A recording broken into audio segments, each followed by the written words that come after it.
Para não esquecer, agradecer ao nosso querido Safi ter escrito esse livro Lunáticos, ter feito a pesquisa que ele fez. E eu decididamente valorizo muito as pessoas que vão para a história, que procuram padrões. São essas as pessoas que ajudam realmente a pensar melhor.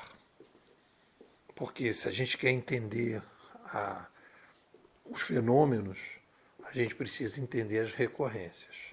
E aí, no momento que você traz as recorrências, você ajuda todo mundo, né, a poder ir comparando.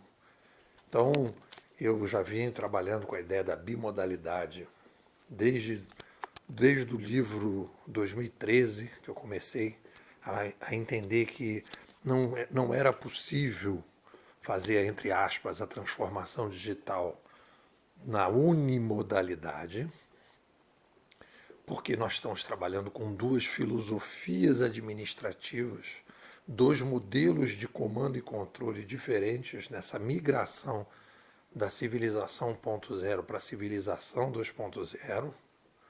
A nova mídia trouxe a possibilidade da gente poder fazer um comando e controle pelos usuários, que são as estrelinhas do Uber, as curtições do YouTube, do Facebook, que permite que a gente possa, e os rastros que são deixados, o número de visualizações, o número de compras, tudo isso é um novo modelo, tudo isso permite que a gente crie um novo modelo de comando e controle que precisa de uma bimodalidade disruptiva.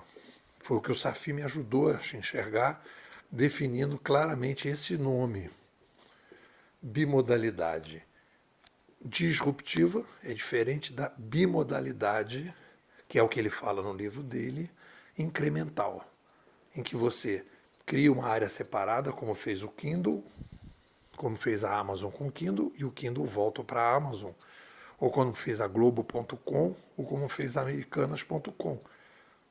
As empresas se relacionam, que é diferente que quando você cria uma startup, digamos que a startup ela cria uma bimodalidade disruptiva, aí não é uma empresa, mas a sociedade, e ela não volta mais para o modelo anterior. Ela não pode ser incorporada por uma empresa tradicional. Ela simplesmente tem vida própria. Porque uma empresa tradicional poderia comprar um Uber e tal, e incorporar, não tem, é outra coisa. Então, o Safi me ajuda a enxergar. Então, esse é o último artigo que eu estou escrevendo sobre o livro.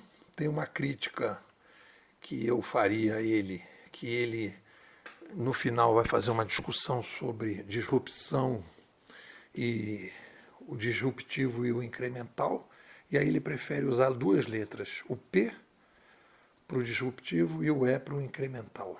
Eu não gosto disso, eu acho que o papel do conceituador, porque aí eu botei aqui, então a gente poderia chamar o disruptivo de Rita e o incremental de Li, aí faz Rita Li. Isso é arte, isso não é ciência.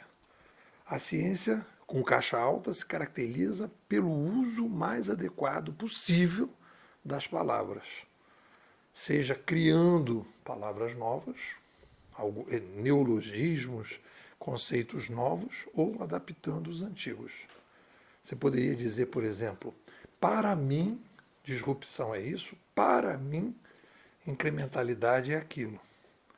Então ele tem aí essa divergência, eu senti um pouco, ele ainda um pouco imaturo no desenvolvimento dos conceitos, um pouco influenciado pelo artístico. Depois ele vai fazer uma diferença que a gente aqui chama de incrementadores e disruptores, que é muito mais preciso.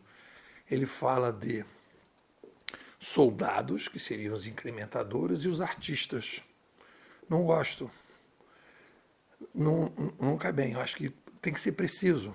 Peraí, o que é o artista? Aí você começa a imaginar que o cara que é o disruptivo é artista, e aí já cria um preconceito, porque o cara é um viajante da maionese, etc. Tal. Não ajuda. Chamar de disruptor é mais preciso. Então, Fugir, então, é justamente o questionamento do corriqueiro, com novas palavras ou novos sentidos, que estamos, nesse momento, estamos fazendo ciência. Então, isso aí é uma sugestão, uma crítica ao Safi, né? Aí eu entrei, como ele entra na conversa da disrupção e da incrementalidade, eu entrei na brincadeira e botei, né? Criei aqui o seguinte: quanto maior é a taxa de diferenciação entre as duas soluções, passada e atual, mais disruptiva é a inovação. E aí coloquei a ideia da taxa de diferenciação da inovação. Então, como é que você sabe, como é que a gente pode botar numa planilha de Excel para a gente poder dizer que aquela inovação é mais disruptiva? Ele, por exemplo, fala do Christensen, que diz que o Uber não é disruptivo. Aí você fica sem parâmetro. Como é que eu posso dizer que isso é mais disruptivo? Aí eu botei, você tem que ter uma taxa de diferenciação e você pode dar número, nota para aquilo. Como é que você poderia avaliar? Primeiro, a necessidade da mudança no pensar e agir. Então, quando você introduz uma determinada mudança, a dificuldade que as pessoas têm, né? As adaptações que a pessoa tem, não nível nem de dificuldade, mas a necessária mudança de pensar e agir diante do que a gente está introduzindo. E, além disso, os impactos da mudança. Quanto mais difícil for essa adaptação e quanto mais isso aí gerar benefícios, mais disruptiva. Claro que essa dificuldade, quando eu falo dificuldade, às vezes não é dificuldade, é a diferenciação, porque de repente todo mundo passa a usar o celular, as pessoas começam, aquilo cai como uma luva, né? E aí você começa uma série de processos diferentes.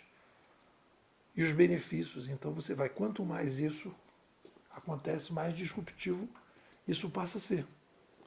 Então você tem aí uma coisa mais precisa para poder trabalhar com essa ideia. Tem uma coisa que eu achei bem legal aqui, que é falar da filosofia inovadora. Ele coloca uma frase aqui que eu gostaria de chamar a atenção. Todos equilibramos muitas bolas, mas o que faz toda a diferença é saber quais são de borracha e quais são as de vidro. As de vidro principais vão na direção da melhoria da qualidade da sobrevivência e as de borracha nem tanto. Agradecer ao doutor Safi pelo livro e vamos em frente. O que vocês dizem? Nepô, por que uma pessoa vai entrar na Bimodais para ser aluno, para fazer parte da escola? Qual é o motivo? Acho que o principal motivo, pela experiência, a gente vai completar 4 anos, é o seguinte: as pessoas precisam ter uma visão do macro cenário para tomar decisões do micro cenário, decisões de curto e médio prazo. Tanto decisões pessoais, na sua vida pessoal, na sua vida profissional e muitas vezes, né, se tem empresa, startups e tal, na sua vida empresarial. O que a gente apresenta? A gente apresenta um cenário geral com foco no que está acontecendo, quais são as demandas que existem pessoais, e a gente fala aí de disruptores, a gente fala de excelência, a gente fala das mudanças necessárias e a gente fala das mudanças profissionais. Qual é o método que a gente usa aqui na escola? O nosso método é o seguinte: pílulas diárias de 18 minutos. Não adianta você vir fazer um curso, ficar lá durante um período e depois você simplesmente ficar, entre aspas, abandonado, porque as coisas precisam ser o tempo todo colocadas no dia a dia. Então, todo dia eu produzo um áudio de 8 minutos para a internet e 10 minutos internos explicando, detalhando, mostrando as novidades, e a pessoa vai se ambientando com esse novo macro cenário e vai ganhando. As pessoas que estão na escola, tem gente que está há 3 anos e pouco, não sai por quê? Porque percebem